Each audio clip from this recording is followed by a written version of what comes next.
In this video I'd like to talk about how I feel that PvP in this game can be very exciting in theory. However, I think it has three problems which it shares with Escape from Tarkov.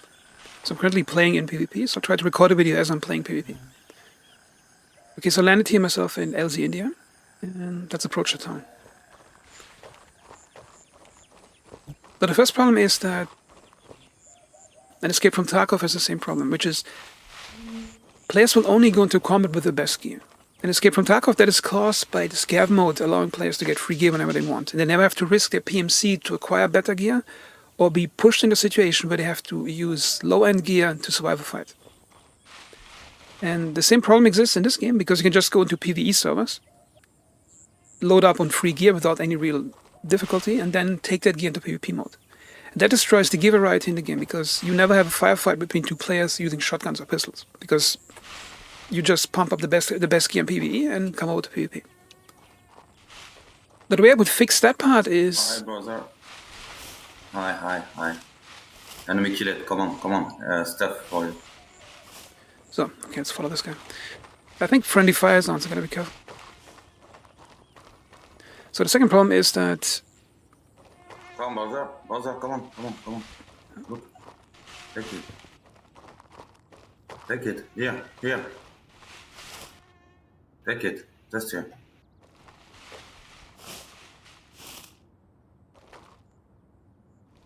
Oh, free. Take it all for you. Weapon. I guess I can take the free gear. This weapon is good. If you need, I can drop you item for evaluation.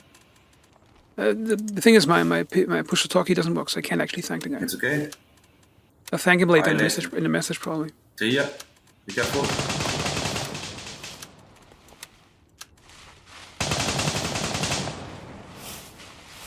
Oh well, perhaps sees the video later. So anyway, how do you fix the first problem with the gear?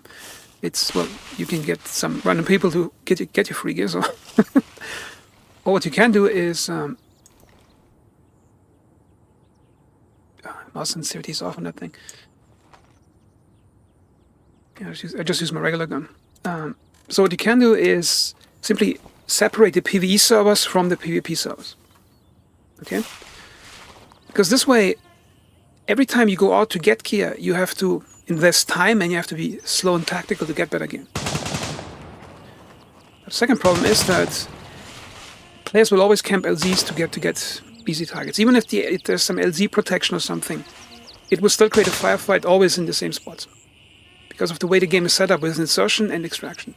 Now for extraction, I would like to keep the helicopters coming in, getting you to a specific point, because that adds extra risk, and it creates sort of a cinematic moment where you have to run to the helicopter and you have to secure the landing zone. However, for insertion, what I would do is different. I would allow the players to parachute into the area, so you're still visible if somebody's camping the area from the sky as you're parachuting down. But you're not a predictable target because the enemy can't predict exactly where you're going to land. Or players could just teleport in a certain random ring outside of the area. The target location, it would cost them a certain amount of resources the farther away it is. Let's say you have to bring 2 water bottles to travel 5 kilometers in. So there would be some resource cost that you have to do.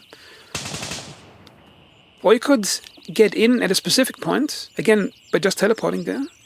And the fixed points would be cheaper, but if you would like to get into random points, you have to pay in resources to simulate you actually traveling for a few hours through the forest to get there.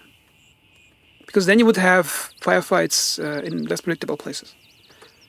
Now the third problem is that the town locations themselves.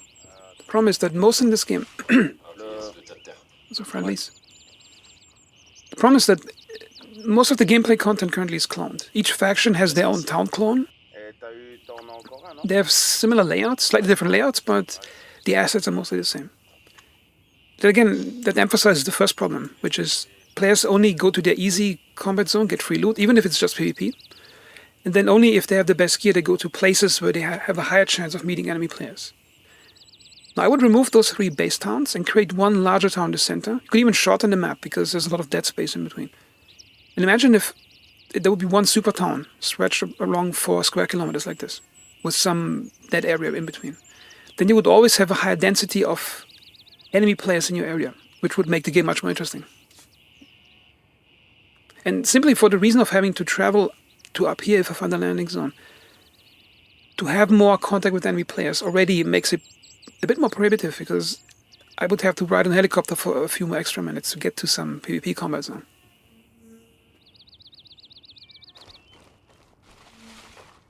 Because I think if these 3 things would be fixed, I think it would make the game much more exciting, because in theory it's much better than Escape from Tarkov in PvP, because I currently have no idea if there's enemy AI players or enemy PvP players in this area. The shooting could be friendlies shooting enemies, it could be AI shooting enemies, or it could be AI shooting friendlies. And just not knowing that there's an enemy, you get no hard indication, nothing. That's already much more exciting than Escape from Tarkov. And the thing is, sometimes you just expect enemies to be there, but there is nobody. And just the expectation of the enemy being perhaps somewhere there intensifies your gameplay experience. So you could sneak through an almost empty town, having exciting gameplay just from the threat of a player possibly having been there, even if there was no player.